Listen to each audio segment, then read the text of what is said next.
Olá, estamos começando o nosso programa Encontro Fraterno.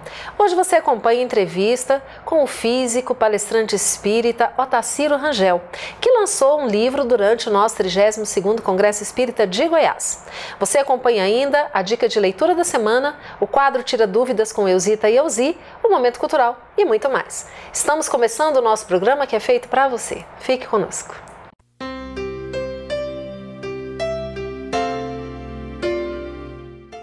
Hoje você acompanha a entrevista feita por Angélica de Pádua com Otacílio Rangel, que lançou durante o nosso congresso o livro Das Causas Primárias. E é sobre esse assunto que você acompanha a entrevista a partir de agora.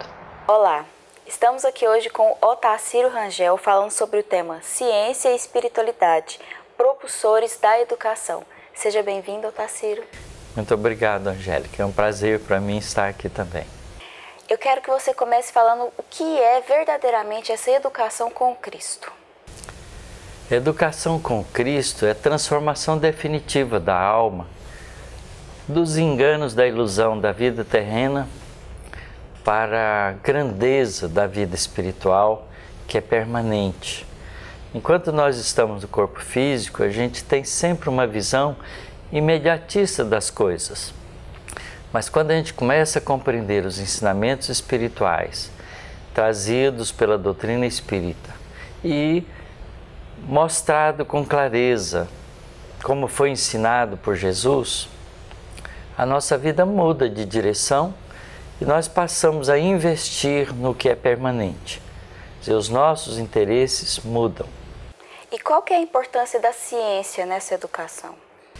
A ciência abre caminhos, porque o conhecimento científico, em todas as áreas do conhecimento humano, desenvolve em nós a intelectualidade.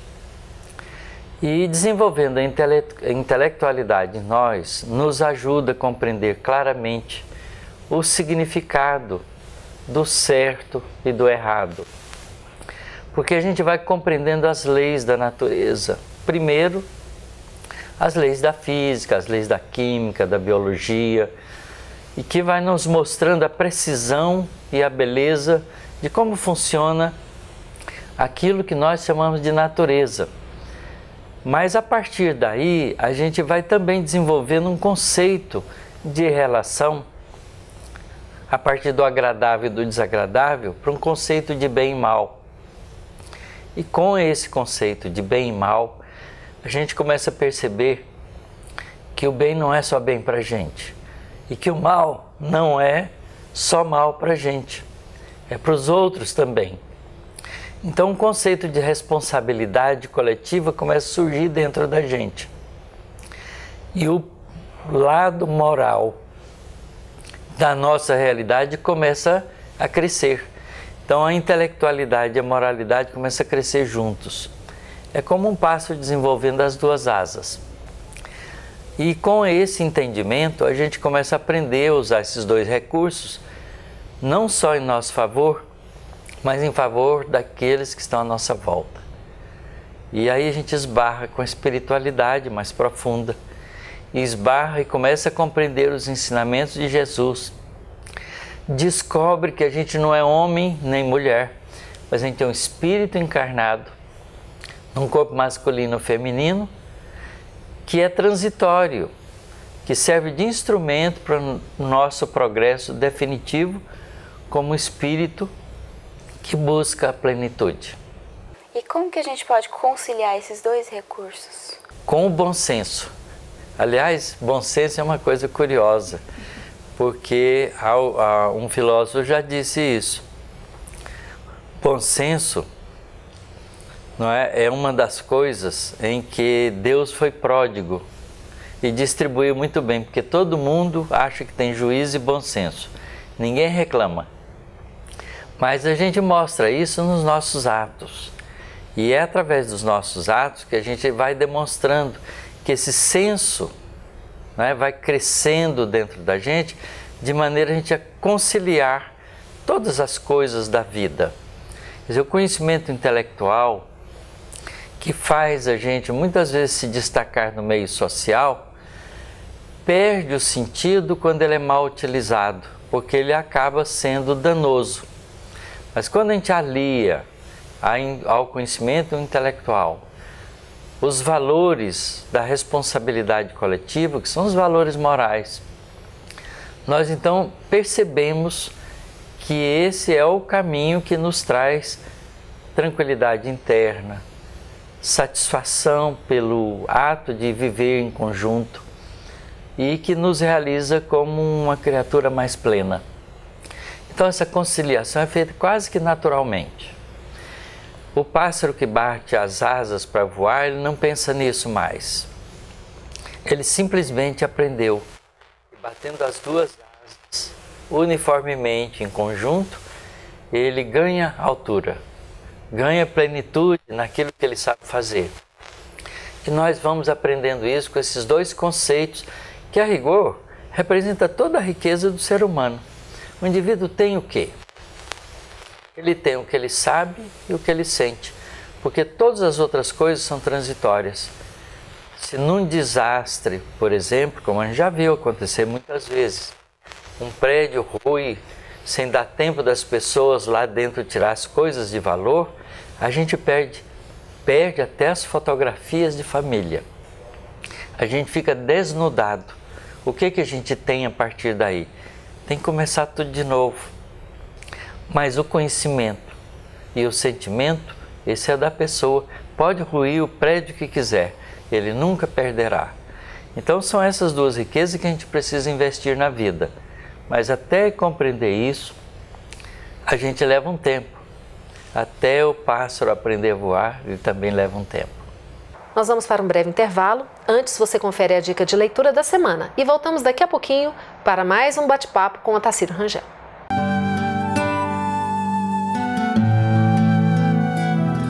A dica de livro de hoje é essa, Das Causas Primárias, do Otacílio Rangel. Por que eu estou dando essa dica? Trata um assunto que para muitos é árido, que é a parte científica do Livro dos Espíritos, em especial sobre a criação. As primeiras perguntas do Livro dos Espíritos, aqui são só 16 perguntas e rendeu um livro muito bom, por sinal.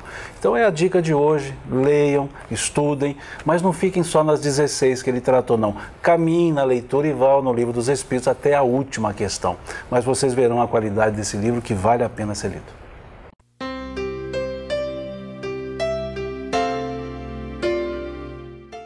A Fraternidade Sem Fronteiras está apoiando aproximadamente 3.000 crianças numa das regiões mais desafiadoras do mundo. Então nós estamos convidando você do movimento espírita para nos ajudar, porque nessas regiões existem 600.000 crianças que precisam de apoio.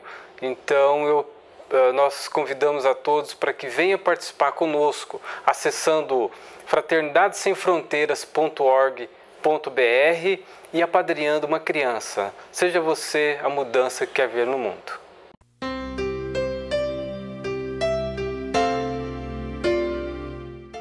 Estamos de volta na nossa entrevista com Otacílio Rangel. Acompanhe. Hoje em dia, ser um cientista e um religioso ao mesmo tempo, as pessoas acreditam que são coisas opostas. É isso ou não é? Não, esse conceito de que a ciência e a religião são duas áreas divorciadas surgiu, no momento em que a sociedade, os seres humanos, rechaçaram o controle que a religião fazia sobre as mentes das pessoas.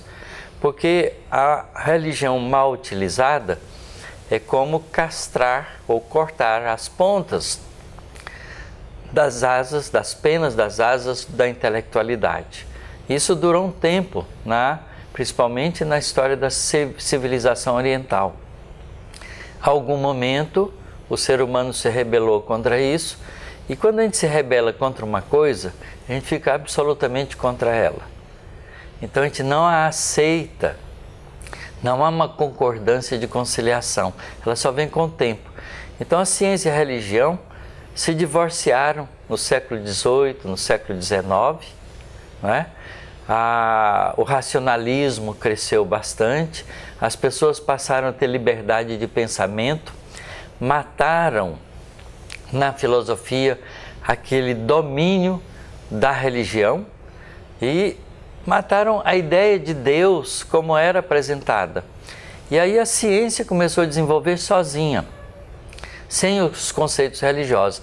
Mas atualmente essa coisa está num caminho de volta, porque se a ciência é laica, se a ciência busca o conhecimento pelo conhecimento, os cientistas são criaturas humanas e elas têm religiosidade. Mas hoje há uma visão diferente, porque todo cientista procura um Deus diferente daquele Deus que a cultura teológica construiu na nossa cabeça. E nesse sentido a doutrina espírita é maravilhosa, porque ela começa no Livro dos Espíritos com a pergunta correta. Ao invés de falar sobre Deus, utilizando os conceitos velhos, ela começa de novo. E Kardec faz uma pergunta a mais simples e mais própria possível. Que é Deus? Que coisa é Deus? Não quem. Porque quem já tem um modelo antropomórfico. Quem a gente usa para pessoas. Não é? Então Kardec pergunta, que é Deus?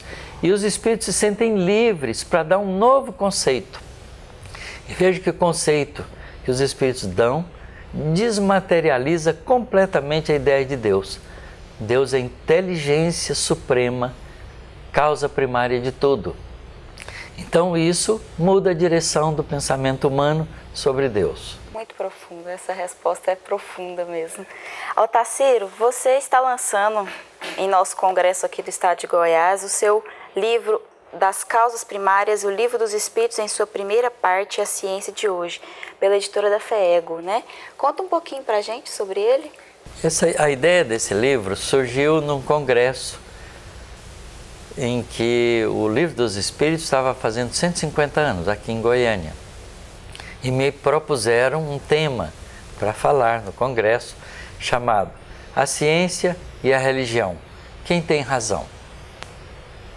Um tema desafiante para mim, né? Vem bem na direção da sua pergunta anterior.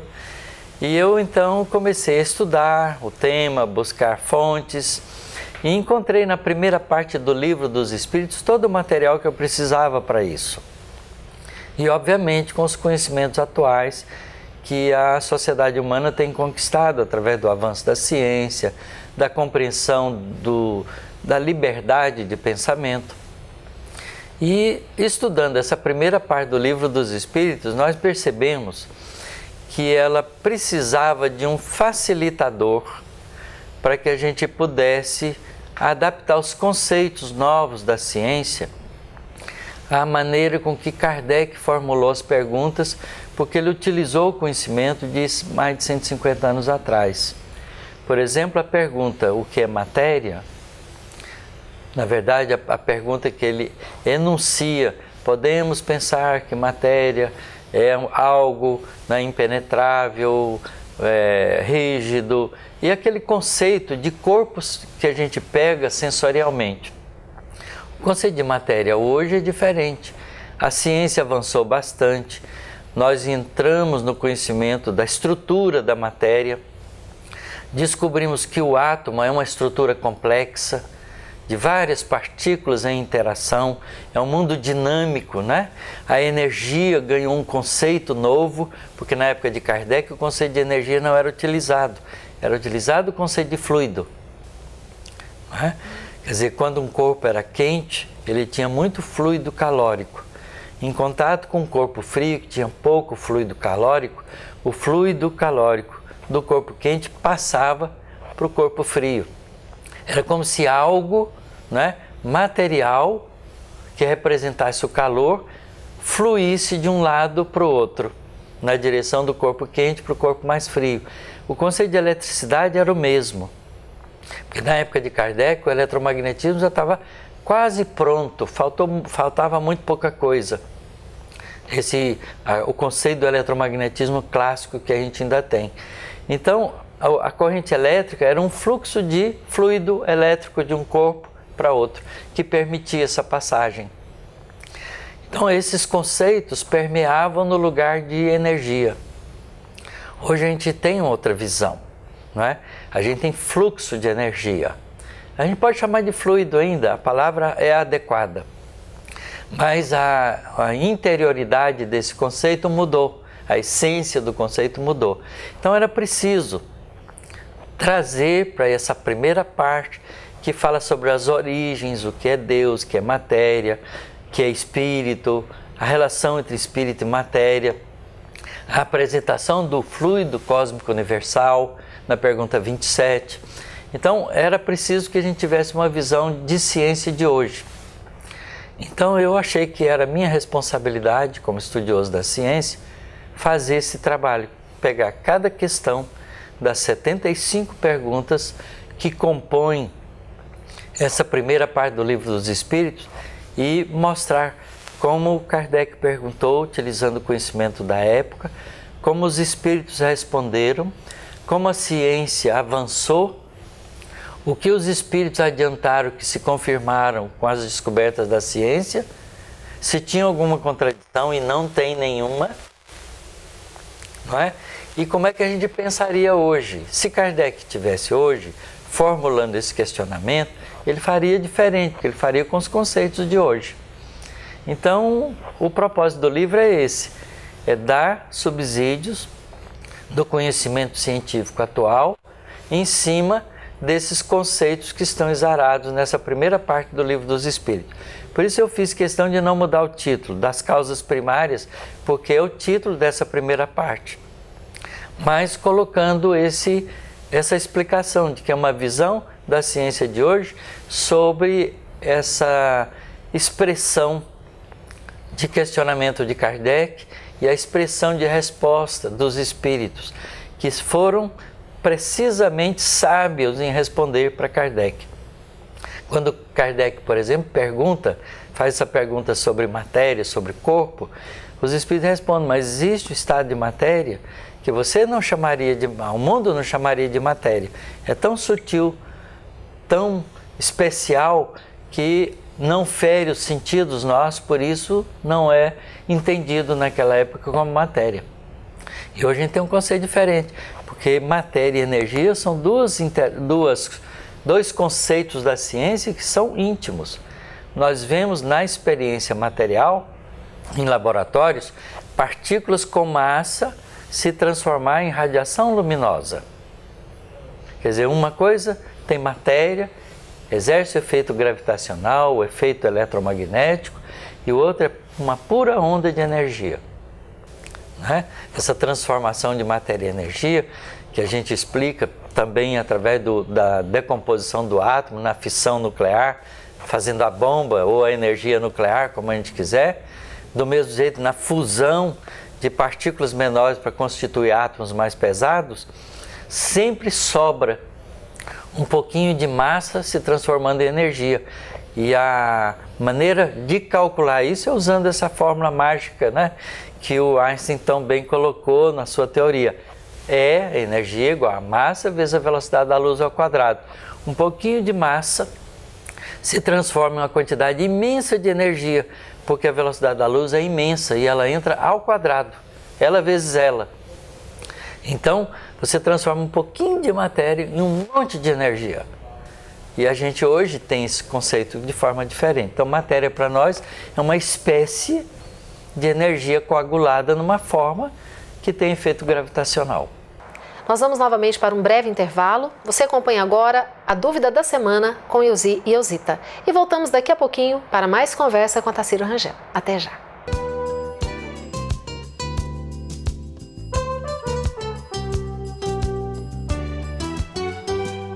Programa Encontro Fraterno, respondendo à pergunta de você que está nos assistindo. Hoje contamos com a presença de Elzita Melo Quinta. Ela vai nos responder a questão que foi feita nesses termos. A cura do mal no perispírito leva à cura de seu correspondente no corpo físico? Ou melhor ainda dizendo, ou pode acontecer de não haver uma cura plena no corpo físico? Como você responderia, Elzita? Olha, toda enfermidade é uma sujidade espiritual. Nós sabemos que todas as doenças, que todas as enfermidades, elas estão no mapa real do corpo físico, que é o corpo espiritual. O que significa isso? Que o corpo físico ele irá funcionar como um filtro, como um mata-borrão que absorve todas as impurezas. As doenças que carregamos conosco fazem parte dos nossos excessos, dos nossos desatinos, das nossas vivências desregradas. E tudo isso foi registrado na nossa caixa preta, que é o corpo espiritual. E toda cura procede primeiro do espírito, porque está vinculada a uma capacidade nossa de renovação espiritual no nosso modo de sentir, no nosso modo de perceber. Então pode acontecer de um perispírito ser totalmente limpo de todas as suas impurezas e essa limpeza não atingir totalmente o corpo físico? Veja só, é possível sim, porque esse filtro, de repente, dentro da sua constituição e de seu período de existência, não consegue ter tempo suficiente para filtrar as impurezas perispirituais. Então, tudo o que nos acontece fica registrado no corpo espiritual. O importante é a nossa renovação no aqui e no agora, para deixarmos o registro somente daquilo que é belo, nobre e bom. Porque os nossos descuidos, nós teremos que repará-los. E toda cura realmente, a princípio, procede do Espírito. Se você duvida, recomendamos a leitura da página 86 do livro Fonte Viva, capítulo 86, Estás doente? Quando Emmanuel comenta o versículo do apóstolo Tiago.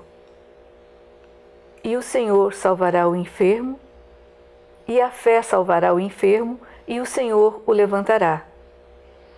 E Emmanuel começa, estás doente? Mas de que adianta os socorristas da terra e do plano espiritual se desvelarem a seu favor se você continua insubmisso, se você continua magoado, se você continua triste? Traduzindo, se você não faz nada para sair da situação complicada em que você está. Nós todos precisamos nos ajudar, renovando-nos pelo nosso modo de sentir, procurando todas as condições que a medicina da Terra nos fornece agora, procurando todas as condições dos atendimentos espirituais, atendendo o corpo espiritual, fazendo o melhor a nosso alcance, para que a vida seja realmente plena, plena de realizações, mas sobretudo plena de modificações essenciais. Agradecemos seus lúcidos esclarecimentos e queremos dizer a você que assiste o programa Encontro Fraterno que poderá acessar para seus questionamentos futuros tiradúvidas@fego.org.br. Obrigada.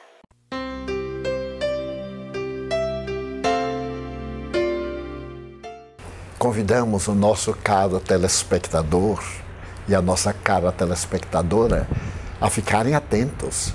25 a 28 de fevereiro do próximo ano, teremos o nosso congresso aqui em Goiânia. E o tema, vida, desafio e soluções. Quem não tem desafio? O Espiritismo tem soluções. 25 a 28 de fevereiro de 2017, o nosso congresso aqui no Centro de Convenções. Muito obrigado.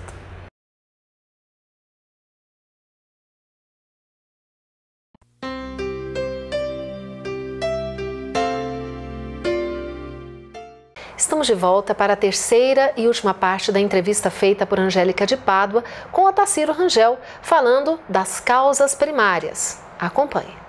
E você acredita que Kardec e a espiritualidade eles foram até um ponto porque esse ponto era o necessário para aquele momento? Tem dois objetivos isso. O primeiro é que os espíritos não vão fazer por nós o esforço que o homem tem que fazer. E o segundo é que as revelações têm que ser limitadas à capacidade moral dos homens de utilizá-las. Então, esses dois pontos são pontos norteadores para o trazimento das revelações espirituais aos homens. Claro que os espíritos adiantam informação, por exemplo, falando que existe matéria no estado que vocês nem imaginariam. Aí a ciência descobriu esse estado da matéria. O primeiro estado foi o estado radiante, né, que explica os raios cósmicos, né, e explica, por exemplo, o estado do Sol, que é um estado de plasma. O Sol não é sólido, porque a temperatura da superfície é de mais de 6.000 graus. No interior, a temperatura é absurda, mais de 100 milhões de graus. Então não há estado material que resista a temperatura desse tipo. Então é um agregado de partículas e energia num estado de equilíbrio por causa da pressão enorme e da força gravitacional que mantém o equilíbrio dessa bola de fogo fantástica que nós conhecemos como nossa estrela-sol. E todas as estrelas são assim. Tá certo? É um estado de matéria que a gente não conhecia, o estado de plasma. Os espíritos adiantaram informação desse tipo. As partículas elementares que a gente estuda hoje na ciência, não é, que explica a estrutura da matéria, são estados de matéria que a gente não conhecia antes. Então, todo esse conhecimento foi descoberta dos homens, mas os espíritos disseram que existia. E você acredita que o nosso livre-arbítrio, ele é um mecanismo da nossa evolução? Com certeza, porque veja, quando o homem ou o princípio inteligente atinge a consciência da sua própria individualidade, ele deixa de ser um princípio inteligente para ser um espírito. A gente chama, segundo a doutrina espírita, de espírito a partir do momento em que um princípio inteligente que se desenvolveu nas formas mais primitivas da vida adquire a consciência de si mesmo. Então ele faz uma diferença, porque eu estou aqui e o resto é o mundo. Então ele se destaca do mundo porque ele dá importância à sua própria individualidade e precisa disso. Então nesse processo ele começa a ter acesso à memória. O animal não tem um acesso consciente à memória. Ele usa da memória como processos instintivos para repetir e sobreviver, fazer coisas, representar o seu papel no processo da vida. Mas ele está em desenvolvimento como um princípio inteligente. Ao adquirir a consciência, o espírito começa a ter acesso à memória. E ele pode então dizer o seguinte: hoje eu comi uma banana descascando, amanhã eu vou comer com casca. Ele pode tomar essa decisão. Os animais repetem sempre o processo de alimentação. Raríssimas exceções, eles fazem diferente, mas eles buscam a facilidade no alimento. O homem pode diversificar porque ele aprendeu a escolher. Então o livre-arbítrio começa a rudimentar assim e evolui até as decisões de importância coletiva. Então o livre-arbítrio desenvolve com a intelectualidade e a intelectualidade desenvolve com a experiência e a ação. Então por isso que precisa ter muitas vidas, porque a gente vai acumulando experiências, tendo acesso à memória dessas experiências, a gente vai fazendo associação de ideias e criando coisas novas, e caminhando, e desenvolvendo o poder de escolha.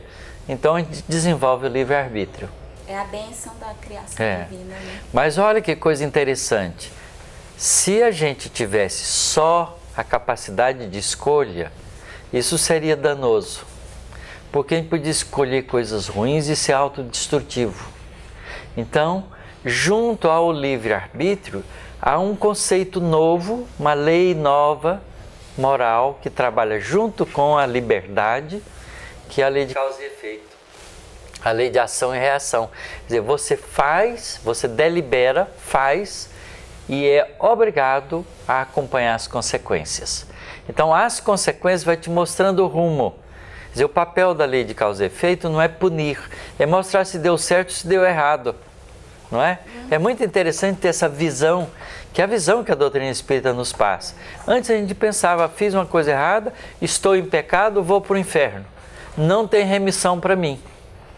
E hoje a gente compreende que a lei de justiça divina não é assim. Ela é a lei de causa e efeito, ou lei de ação e reação, que te mostra que aquele caminho não foi adequado e te sugere com o sofrimento uma mudança de direção.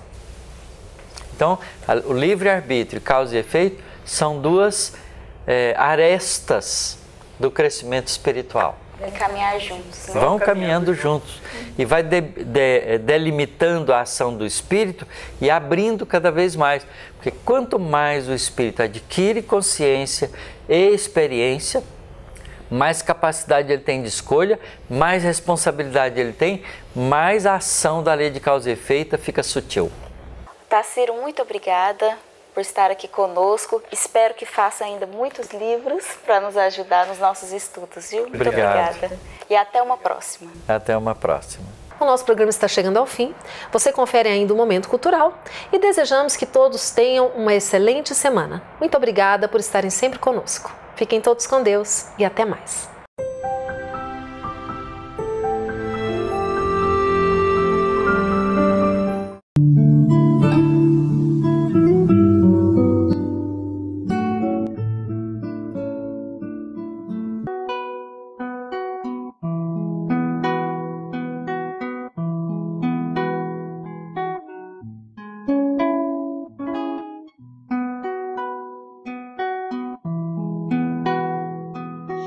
Eu vi seus pés na areia, um sonho vivo e belo. Vi suas marcas de amor criar um elo de alegria,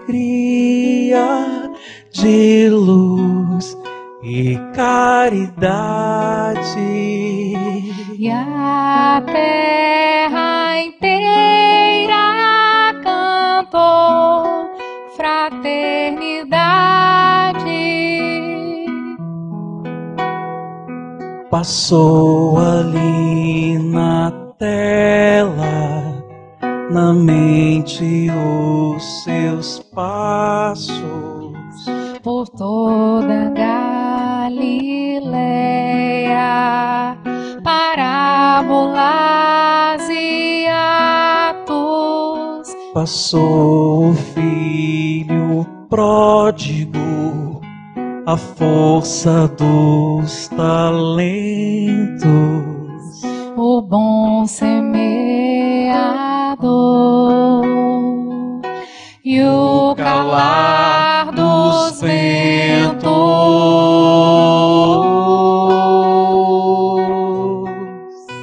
É Jesus,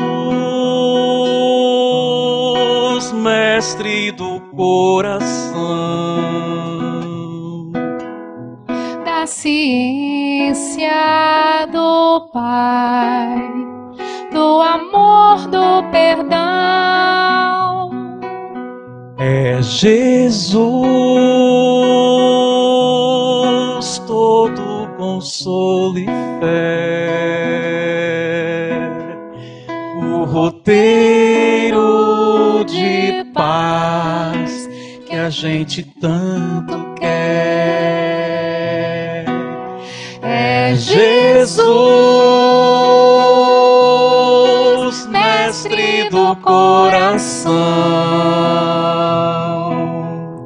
da ciência do Pai, do amor, do perdão. É Jesus, todo consolo e fé, o roteiro de paz que a gente tanto quer. O roteiro de paz que a gente tanto quer. O roteiro paz que a gente tanto quer.